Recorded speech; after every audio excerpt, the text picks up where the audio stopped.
Talaga mag-check, mararamdaman mo yan, hindi ako panatag dito, hindi ko itutuloy, ayan. Kung hindi ka panatag, makipag-video call ka, huwag kang magpapapilit, makipag-video call ka, huwag kang magmamadali, okey, gano'n lang 'yun. Then kapag nandiyan na, naibigay mo na 'yung mga information mo, ayan, naibigay mo na 'yung mga information mo tapos, merong mga time na na nanghihingi na ng OTP, ayan.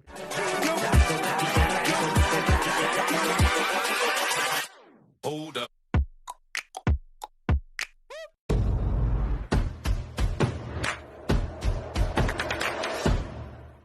Hello, hello, hello! Magandang araw po sa inyong lahat and welcome back po dito sa Almontero Tutorial. Ayan! So for today's video po ay gagawa tayo ng video kung saan bibigyan namin kayo ng konting updates or konting updates talaga, no? Konting information about sa mga nai-scam kasi medyo may mga humingi sa amin ng tulong, may lumalapit sa amin at may nagre-report sa amin na talaga namang marami pa rin nai-scam hanggang sa ngayon. Kahit andyan yung mga reminders, andyan yung mga announcement, andyan yung mga post namin, talagang marami pa rin hindi aware pagdating sa mga scammer na yan. Kasi yung mga scammer na yan, gagawin nila ang lahat para lang makapang-scam. Kasi yan yung way nila para kumita sila. And hindi ko alam kung paano nila na-atim na magpakain, kung meron man silang pamilya, ng galing sa masama. Okay, so by the way, this video is just para sa ating mga ka-tutorial na naging loyal clients na namin. And sa mga bago, huwag kayong makalimot mag-subscribe and manood ng mga video namin kasi marami tayong information na makukuha dyan. Okay, so I'm talking sa mga nais na magpa-trade ng kani-kanilang mga G-Gives, Kwarta, ShopeePay, Revi,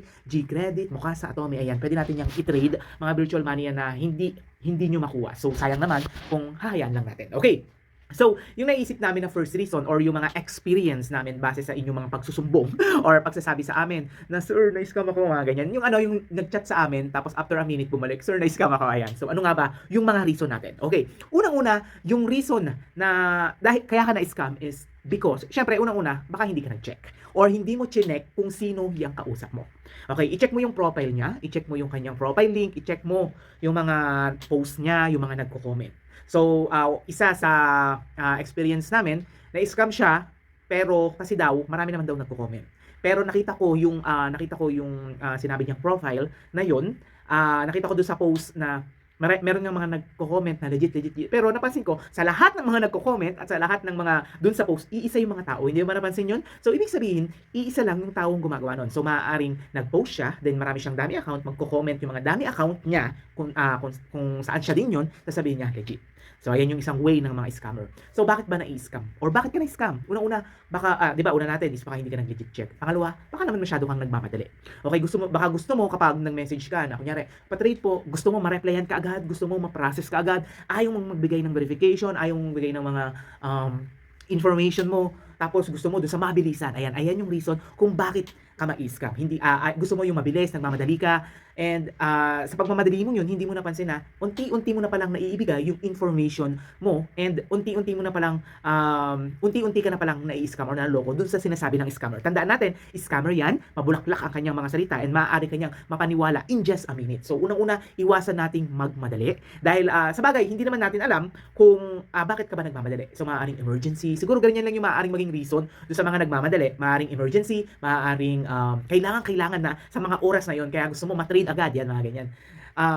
Ayun nga, tulad ng sinabi ko, masyado kang nagmamadali and baka naman emergency, hindi naman natin alam yung reason. And dahil dyan, sa pagka-emergency na yan, yun yung magiging reason na kung saan maaari kang ma-scam. Okay? So, from that information na-scam ka or nagmadali ka dahil nga emergency, hindi mo alam nakapagbigay ka na pala ng OTP, hindi mo alam na ibigay mo na pala yung information mo. Huwag tayo magbibigay ng OTP sa mga hindi natin kakilala, sa mga taong alam natin or alam mo sa sarili mo na mararamdaman mo yan eh. Kung marunong ka talaga mag-check, mararamdaman mo yan, hindi ako panatag dito, hindi ko itutuloy. Ayan. Kung hindi ka panatag, makipag-video call ka. Huwag kang magpapapilit, makipag-video call ka, huwag kang magmamadali. Okay, ganun lang yun. Then, kapag nandyan na, naibigay mo na yung mga information mo, ayan, ibigay mo na yung mga information mo tapos merong mga time na nanghihingi na ng OTP, ayan kadalasan ganyan yung mga scam. Magtataka ka rin, napakababa ng kanilang mga fee. So, sa 5%, minsan merong 10%, sinasabi 5%. Hindi ka ba nag-iisip na yung mga nagte-trade bakit ang tataas? Bakit ang tataas ng fees and rates? Kasi una meron yang meron yang mga kung bakit matataas yung rates. So, nagbabayad yan, maaaring agent siya ng isang trader kung saan may nagpi-finance lang, ganun lang. Tapos, bakit mataas? Kasi baka mamaya, gusto lang niya magkaroon ng income. Ayan, kaya mataas. Pero, alam naman natin na medyo mataas talaga yung iba. Kami naman level kahit papano. Joke lang. Alam naman natin na mataas talaga yung iba. Pero, kahit sa ganun, kung hindi mo kaya, alam mo sa sarili mo yan, kaya ko ba tumayaran? Masyado bang malaki para sa akin? Huwag mo na lang ituloy kung alam mong masyado malaki para sa'yo. Kaysa naman, doon sa maniniwala ka sa 5%, maniniwala ka sa 10%, which is not possible kasi sobrang limited nung pagte-trade, lalong-lalo na when paying yung sa mga bills. Ayan, lalong-lalo kami minsan nahihirapan kami sa paghahagilap ng mga bills kasi normally ang ginagawa namin is via bills payment. Ayan lang yung ginagawa namin sa ngayon kasi wala tayong QR ngayon. So, ang mangyayari dyan is, yun yung nagiging reason. So, ang una nating reason is, maaaring hindi ka nag-legit check. Pangalawa is,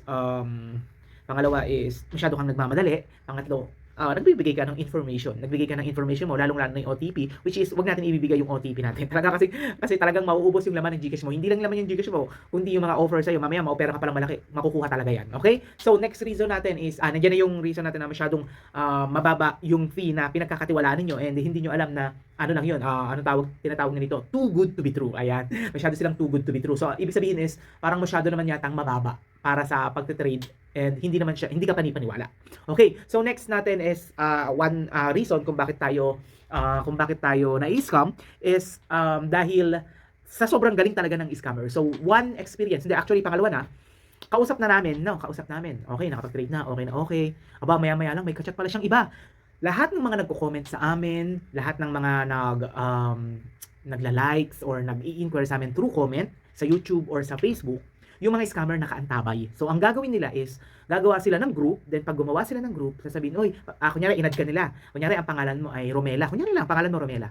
Ma'am Romela. Kunyari, tapos, ang kachat nyo is yung dami account, yung scammer, no? Kunyari, Aldrin ang pangalan. Ma'am Romela, check naman. Syempre, si Ma'am Romela, akala niya talaga ako kasi natapos yung transaction namin. Kasi inad niya yung isang client namin doon sa group. Ma'am Romela, check naman. Tapos may inad pa na nag-i-inquire na nag-comment din sa aming Facebook. Okay. Ma'am Romela, check naman. Syempre, maniniwala si client kasi check. Hindi niya na napansin na yung kausap niya sa group is walang blue badge. Hindi niya napansin na yung kausap niya sa group is nag-change nickname. Hindi niya napansin na yung kausap niya sa group is bago lang yung Facebook at nilagyan lang ng mukha namin. Ayan, yung kadalasang nangyayari ngayon. Napakagaling ng mga scammer. Sobrang tatalino nila, sobrang galing nilang mag-isip. Makapanloko lamang. Ayan. So, ayan lang yung mga hindi siya simple. Actually, ayan lang yung way ng mga scammer and hindi natin to dapat hayaan. So, kasi di ba tulad nga ng sinasabi dati, no? Dalawa lang yung tao sa mundo. Dalawa yung uri ng tao sa mundo. Isang manloloko at isang nagpapaloko. Ibig sabihin, kung hindi ka maloloko or hindi ka nagpapaloko, walang mga manloloko, masasawa yan. Ang gawin mo kapag pumunta ka sa Almontero Tutorial, sa Aljoms Trading, ayan, kay Joe Mesquilio, ayan, bali, siya yung nagmamanage ng page, yung Joe Mesquilio. Tandaan nyo na may blue badge kami and hindi kami gumagawa ng group na wala kaming badge. Okay? So, gumagawa kami minsan ng group pero nandun na yung mga iba, nandun na yung mga pro, pero hindi kami gumagawa ng bagong group na kasama kayo na kayong tatlo lang. Kasi ibig sabihin yan, scammer yung gumawa nun at gumagawa siya ng paraan para makita niya na legit talaga. So, tandaan nyo po na lalong-lalo na sa mga clients namin, sa mga nagko-comment, and sa mga bagong magpapatrade na kayo po yung unang magme-message sa amin, hindi po kami yung unang magme-message sa inyo. Ma'am, magpapatrade po ba kayo? Hindi po kami ganon. Kayo po yung hihintayin naming mag-message. Hindi po namin kayo pipilitin. Kung hindi po ninyo kaya, okay lang po. Sabihin nyo lang po, ay, pasensya na po, hindi po kaya. O, ganun lang. And if ever na may nahanap kayong mas mababa sa amin, pwede nyo rin pong itanong sa amin kung legit sila or hindi. Sobrang daming scammer, lalo na, meron nga dyan mga 10K, may 20K followers pa na scammer eh. Paano? Mga nahack yung account, yung iba talagang isinasaalang-alang yung mga Facebook nila para lang makapang-hack. Yung iba naman, bumibili ng Facebook, hindi ko alam kung bakit may nagbebenta ng kanilang Facebook, may nagbebenta ng kanilang Gcash, which is sobrang mali na. Tapos magtatanong, sir, na-scam ako, anong dapat kong gawin? Tapos magre-reklamo kay Gcash, which is wrong. Okay? So, yung video natin is hanggang dito na lang. Medyo mahaba tayo dahil sa kwento-kwento. Ayan. So, kung nais ninyo magpa-trade ng inyong mga virtual money, nandito ang Almontero Tutorial, ang Aljoms Trading, Joe Mesquilio, Aljo Almontero. Nandyan sa description yung aming links. Puntahan nyo lamang po. And pwede kayong magpa-legit check, pwede kayong, kunyari medyo malaki, pwede kayong magpa-video call, and if ever naman na mga buy pay bills na mga 3K, pwede din po sa amin. Pero meron tayong mga information, meron kami kailangan hingin na information, pero never po kaming manghihingi sa inyo ng mga OTP, hindi po kami nanghihingi na. Ang kailangan lang namin is konting verification, katunayan, nasa inyo po yung GGives na ipapatrade niyo. Okay? So hanggang dito na lang po ang video na ito. Once again, ayan, tumalsik na siya. Once again, I'm Mario Almontero dito sa Almontero Tutorial. Hanggang dito na lang. Bye bye bye.